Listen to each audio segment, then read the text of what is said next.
APSC Mains 2015ত অহা এটা প্ৰশ্ন What do you mean by Look East policy?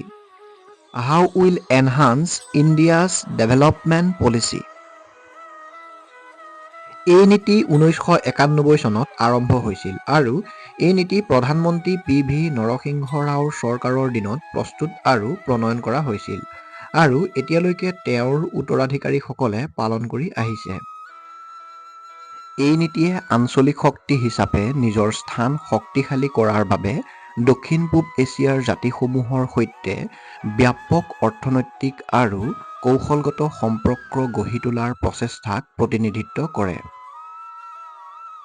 ভাৰতৰ এক্ট ইষ্ট নীতি হৈছে বিশাল এছিয়া পেচিফিক অঞ্চলৰ সৈতে বিভিন্ন স্তৰত অৰ্থনৈতিক, কৌশলগত আৰু সাংস্কৃতিক সম্পৰ্ক গঢ়ি তোলাৰ এক কূটনৈতিক পদক্ষেপ।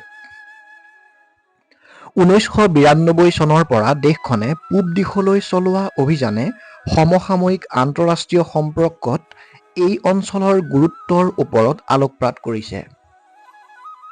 এক্ট ইষ্ট আৰু ইয়াৰ আৰম্ভণিৰ অৱতাৰ লুক ইষ্ট বেলেগ নহয়, বৰঞ্চ ইহঁত একেটা মুদ্ৰাৰ দুটা ফাল, যিয়ে এছিয়া পেচিফিক অঞ্চলৰ প্ৰতি ভাৰতৰ নীতিৰ বিৱৰ্তনৰ দুটা ভিন্ন কিন্তু অব্যাহত থকা পৰ্যায়ক প্ৰতিনিধিত্ব কৰে।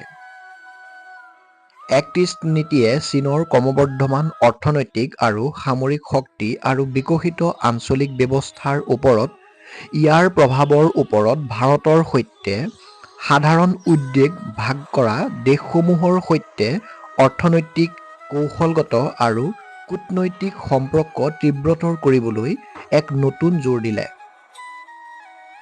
ভাৰতৰ উন্নয়ন নীতি বৃদ্ধিৰ ক্ষেত্ৰত ভূমিকা, আন্তঃগাঁথনি উন্নয়ন আৰু অঞ্চলৰ সৈতে সংযোগে সামগ্ৰিকভাৱে ভাৰতত আৰু সাধাৰণতে উত্তৰ-পূব ভাৰতত অৰ্থনৈতিক কাৰ্যকলাপক উদগনি যোগাব। আছিয়ান দেশসমূহৰ সৈতে ভাৰতৰ অৰ্থনৈতিক সম্পৰ্ক যোৱা কিছু বছৰত নাটকীয় বৃদ্ধিৰ সাক্ষী হৈছে।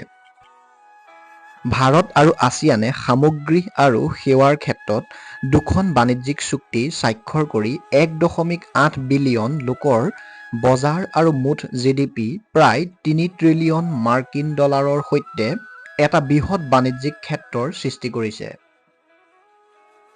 বিনিয়োগ আৰু ৰপ্তানিমুখী উৎপাদনৰ সুযোগ বৃদ্ধি কৰা, লগতে আছিয়ান মূল্য শৃংখলৰ জৰিয়তে ইউৰোপীয় বজাৰসমূহ দখল কৰা।